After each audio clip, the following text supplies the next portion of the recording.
Hello, and you might be wondering why we're in front of a fridge. And the reason why is because of this little thing, which is a little bit sad, and it has been sad for quite a while. So today we are going to get it out and then do some measurements and maybe get something CADed up and 3D printed at some point. The other thing about this shelf in particular is this top shelf. So if you move it particularly fast, things would fall off. It doesn't want to fall off at this particular moment in time. But there is an extra hold here, which we can do something about to try and bring that down, just to have an extra rail so it doesn't fall off. So that's the plan. It's not a particularly difficult design. It's just because it's made of plastic, it's been either knocked over or there's too much load on it. It just needs a little bit of work. I'm not sure what material to make this out of yet, other than to CAD it up. So here is just a quick rundown of how I did the CAD. The design is exactly the same as what the part was. I did have to give a little bit more thickness than what the original design was, because that was injection molded plastic rather than being 3D printed. So we are a little bit weaker in terms of structure. So here's just a quick look of that rotating around. The part is also too big to fit in my printer all in one go, so I used a tool called Luban to split up into two parts. It is great to have a tool that I can just pop in and it splits the part in automatically without me having to recad the design I've already done and put in connectors and stuff like that. As you can see, when it's split into two, it barely just fits into my printer, which is the K1 Max, and it's already quite big. This is definitely one of the bigger projects I've done so far.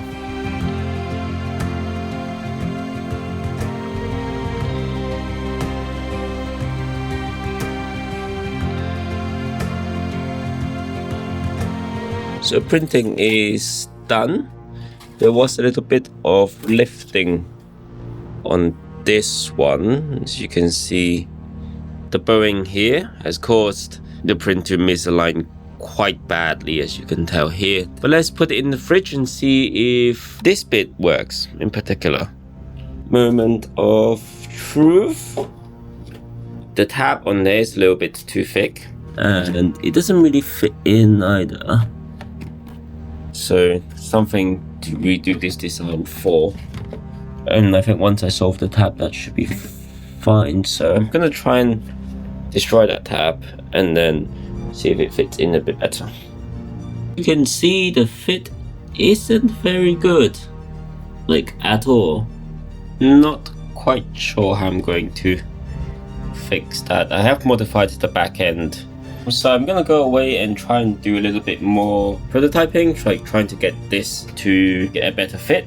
So when I do that, I'll just focus on the side panel bit instead of doing the entire shelf, which I don't know why I do that in the first place, but we're gonna try that and see how that goes.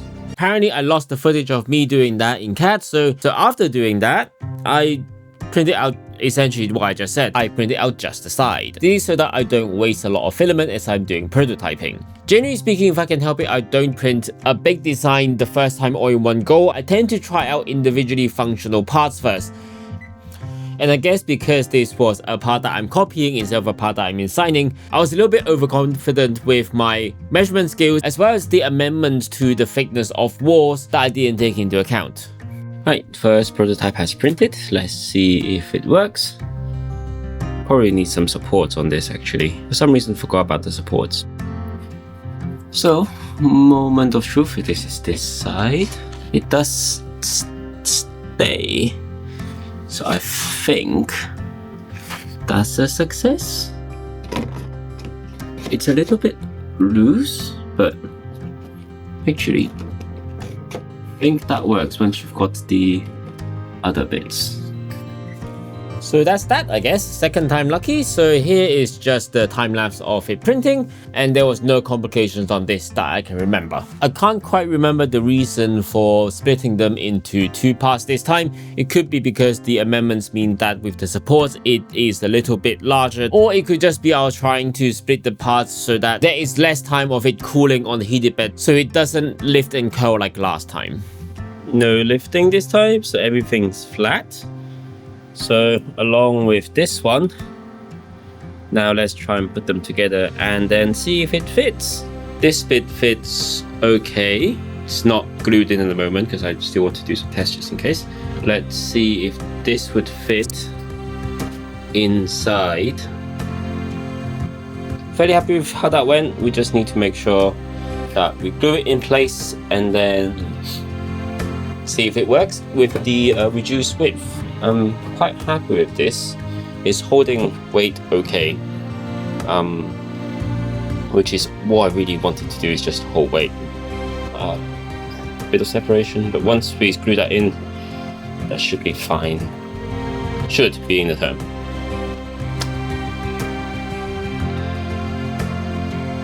Yeah, so apparently I again lost the footage for test fitting that, but now we're going to use some 2-part epoxy to try and glue the 2 parts together. Unfortunately, the middle part of the shelf where we have the split is potentially where we have the strongest load, just because of how people tend to put things right in the center. And super glue doesn't really work well with the type of forces we're dealing with here. So using a 2-part epoxy is our best option here. And once the 2-part epoxy cures, we should be relatively food safe. Relative being the term here because nothing is absolutely food safe. And speaking of PLA, which is the peel that I'm printing out of, not food safe because nothing 3D printed is really food safe because there are microplastics going around. But because we are not consuming food directly from this part and everything going on that shelf will be in containers, I consider it an okay risk. Obviously that is my attitude to risk and that might be different to yours or any health advice, so don't take this as any instruction to do anything that I'm doing right now. So this has now dried. You can see there's a grey seam line on this part. Let's put it in the fridge and hope that it works. 3, 2, 1. Okay. Fits. Can it hold some lightweight? Yes. Can it hold some heavy weight? I think it can. Let's try another one. Let's do another milk type thing. Let's add another milk. Let's add a oat milk. It's fine. It's not wobbling that much either now that it's been glued together. So we know how that works. So we just need to have a similar design for this part, where we come down a little bit, just create a little bracket for all of these things so it doesn't fall off, and that should be this project done. Marvelous. This part is significantly easier because we can just reuse the CAD from the bottom drawer and just modify it to our needs. Essentially make it longer and then make it slanted.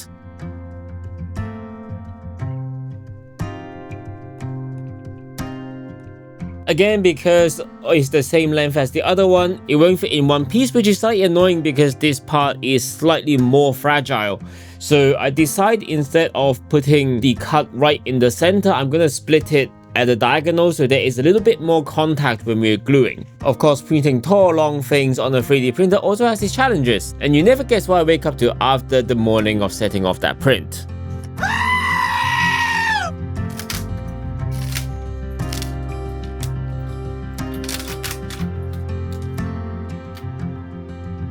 Oh no! Yeah, let's fill it that angle. And that one as well. Might as well. Yeah, so the CAD I showed you at the beginning of this section was actually the final part that I managed to do, so it already had that fillet in. It's only while editing that I discovered that I made this mistake back in November of 2025. That's how long it's been. You can tell that this time-lapse is different to the print from previously because there's a lot less supports, which was another mistake that I made for a long thin part. Right. This seems to have printed nicely. Let's see if it actually is nice. No breaking of parts there. Let's try and remove the ports. It's very jaggedy down there. Mostly good. The edge here is a little bit jaggedy. I don't know if you can see on camera. There you go. It's quite jaggedy, but it's better than nothing, and we can use this as a first prototype. So let's get part 2 printed and see how it fits. So yeah, the second part actually printed okay, and actually better than the first part because of the orientation.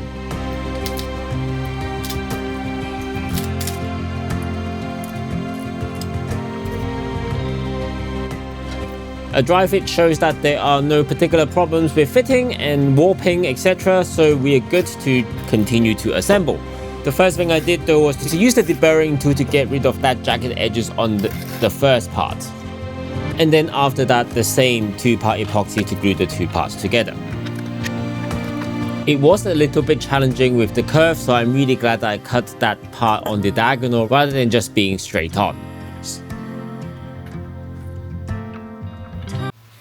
So,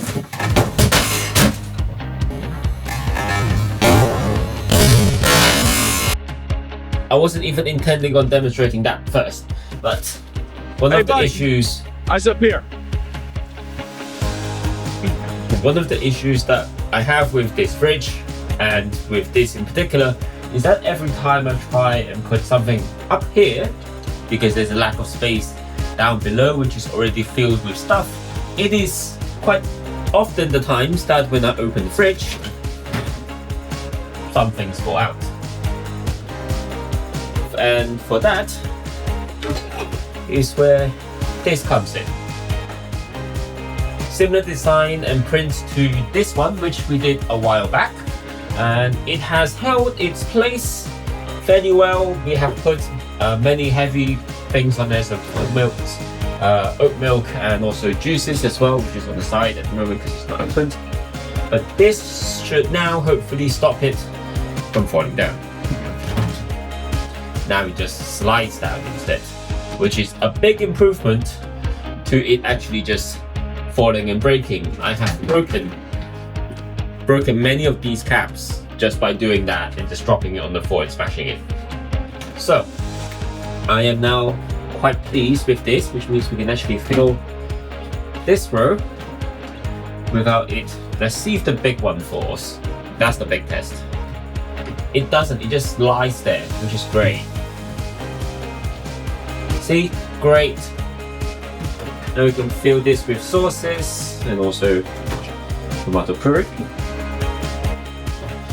And this is finally done. This project, this CAD file has been here in my computer for a year and a half after I designed it. After I've designed the bottom fridge drawer, it's taken me a year and a half to print this for no reason. Procrastination at its finest. I'll see you in the next video on Makers of All, Master of None. Bye!